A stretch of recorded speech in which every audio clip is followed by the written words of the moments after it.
Our next matchup has a first-time driver in his career. Kurt Fisher filling in for Bob Breen in Wild Air, the Chevrolet out of Barnett, Missouri. Kurt's a real story as he takes on another rookie driver, Pablo Cruz, in a Ford out of Phoenix, Arizona. This is only Pablo's 6th race of his career, but it's Kurt's first race. Well, it's the first race in a monster truck, Richard. I've been around motorsports for quite a while. Kurt has won many national championships in mud bogging, but he stepped up into another sport right now. But the kid out of Phoenix, Arizona is handling him in a big way. Look at this. He may be only 6 runs on that truck, but he's got a half a dozen good ones. And that is a good truck, a 1989 Ford out of Phoenix, Arizona. Pablo Cruz, Army, spent the afternoon with him. Pablo explained to us exactly what was the process you had to go through in order to build this truck. Well, I raced the mud bog circuit, and as I made my money from there, I invested it all into this truck and a lot of time and had hundreds of friends with help on it, and we just got it together. It took us about a year and a half to build it. I wanted to come out with a fresh, brand new truck. I didn't want to come out with an old truck and then work on it. We wanted to be 100% from the start. So that's what we tried to do, and hopefully we've done it. You went with the rear engine truck. Why? My mud bogger was a rear engine, and it just really helped me in the mud to keep my front end up out of the mud and not dig in. We moved the engine to the back, and we left the whole firewall out and everything, so when I'm in the air, I can actually look down and see the car, so if I'm coming down wrong, I can straighten out before I ever hit the ground. And I don't know, that may help, it may not, but so far it's been really good. Well, it's been real good. Pablo Cruz moving into the quarterfinals. Now it's brother against brother. Baby brother Randy Spanier drives Barely Tame. Big brother Doug Spanier goes up against him, and Master of Disaster, kind of unusual, it's a Ford and a Chevy against each other. What I think is unusual here is you're going to see 2 different theories on it. Doug Spanier comes out with buku horsepower. Now, this Chevrolet, he's not hurt for horsepower at all. Will it help? Will it hurt? I don't know. Meanwhile, his brother Randy sits over there. Well, he's going to lead the line. He's just going to mash the motor on the Ford and see if it makes the horsepower work for him. Even right now. Yeah, see, side by side, and the Chevrolet's making a lot more horsepower, but the Ford goes to the next round. And I might say rather easily the Ford does. As they came across that second set of junk cars, it was Randy Spanier, the baby brother, beats up the big brother, moves to the quarterfinals. And that's where we're going to move next as we return on Powertrax and ESPN. For the Renegades TNT Monster Truck Challenge, we're moving into the quarterfinal round of competition before a capacity crowd.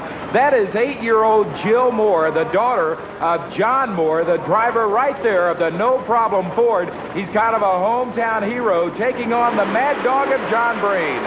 John Breen going against John Moore. Who's it going to win? Look at this Ford. He's really working the right lane to perfection. Hometown, could it be? Yes. John Moore's going to go to the next round, and his lovely daughter's going to be tickled to death. Breen, I don't know what happened to him. Looks like he lost his steering or something. Now, you might recall John Breen only came back because USA 1 was disqualified in the first round, but it doesn't matter, as there you see a happy John Moore is down ready to talk to Army. Hold it up, Army. John Moore, to put it frankly, Mad Dog kind of looked like a whipped pup out there on that run. You hammered him. Yeah, I don't know where he went. I think the track is getting better. I really think it's getting better. All you guys with a short wheelbase are going to say that. Everybody on the other side with the long wheelbase is crying the blues tonight, but you're moving right on along. This is what it's all about. Yeah, I think it is. It looks long, but I think it's a real short course, and I think if we can keep it straight, we ought to be all right. You know, I haven't seen John Moore that happy since his wife bought him a new pair of jams to wear back in the pits. Yeah, we can tell you all kind of story about John Moore and his fashion statement, but he brought up an interesting point, being the fact he's running it as 2 short tracks, not 1 long track, Richard. Well, let's see how these 2 guys run it. It is King Krunch Scott Stevens against Doug Spanier, Master of Disaster. Doug is coming back as one of the first round fast losers. Interesting position here. Both trucks making a bunch of horsepower now. The one advantage Stevens has is he has a computer on the truck to tell him what to do, and the computer told him exactly what to do that works. He's going to that next round, Richard. That computer can't tell him to drive a smooth race, and that is exactly what Scott Stevens is doing to continue to win tonight here in Nashville. Scott Stevens out of Woodland, Texas, kind of going against the flow tonight. Everybody said it's a bad track. A big horsepower truck won't do it. I don't know any trucks out here that make more horsepower. You're just driving a real good race out there. Yeah, Army, what we've been doing, all year long, we showed you the computer up in Richmond. Hey, I did the qualifying pass. I knew what we did to qualifying. We knew to step it up each pass. As long as the truck's got momentum, it goes straight.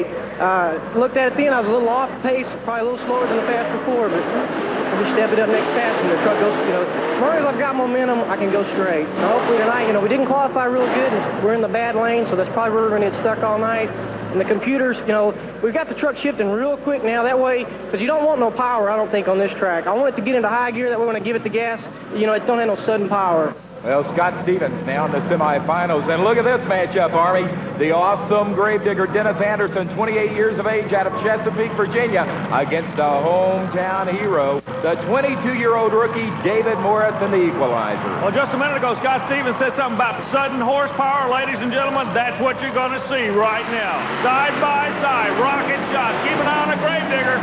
The final jump should be a rocket run for him. Sudden horsepower, there it is. Wait a minute, Army. I see a red flag down on the track. That could mean problems. And it comes from Gravedigger's lane right there. Yeah, second jump, he did not make contact. Both front tires must touch. They did not. He's out. Dennis Anderson disqualified for much of the same reason Rod Litzel in USA 1 was disqualified. That is because the two front tires did not go over the junk cars. But it probably doesn't matter because at the end of the track, the Gravedigger, there you can see the damage on it. Looks like a drive shaft and a rear tire plant. So Dennis Anderson definitely out of the competition, and he is going to be very disappointed in the results. Here in Nashville, Tennessee, Army is making his way over to the loser and the gravedigger, Dennis Anderson. Dennis Anderson, not a good night. What's on your mind right now? Well, it's kind of a choppy course. We can't come off the line hard. It doesn't take a real powerful truck to win out here tonight. A powerful truck will break, and that's what I just done. I blew a front drive shaft out, and I blew a right rear tire also, but I think I got DQ'd in that run because I didn't hit that middle pile of cars true. I tried to come off a little bit harder than I had been, but still trying to be easy coming off the line, and it just didn't work for me. Dennis didn't seem nearly to be as upset as I thought he might be, and now we're going to determine our final semifinalist. It's going to be either Pablo Cruz, there you see sitting there and topping up, or Randy Spanier and the barely Tame. This is a couple of Fords against each other. Randy Spanier's making a name for himself working out of the left lane, but Pablo Cruz comes from Arizona. Look at this. Sixth time he's ever been out. He keeps going. I'm impressed with this truck, but Spanier was right there with him. Boy, he got him by the hair of a nose right there. It is Pablo Cruz and the topping up Ford. Moving on to the semifinals. As a matter of fact, that is where we are going to move when we return from commercial break. The semifinals and the finals straight ahead on Powertrax. Powertrax and the Renegades TNT Monster Truck Challenge is brought to you by TNT Motorsports, the nation's leader in pulling and monster truck racing.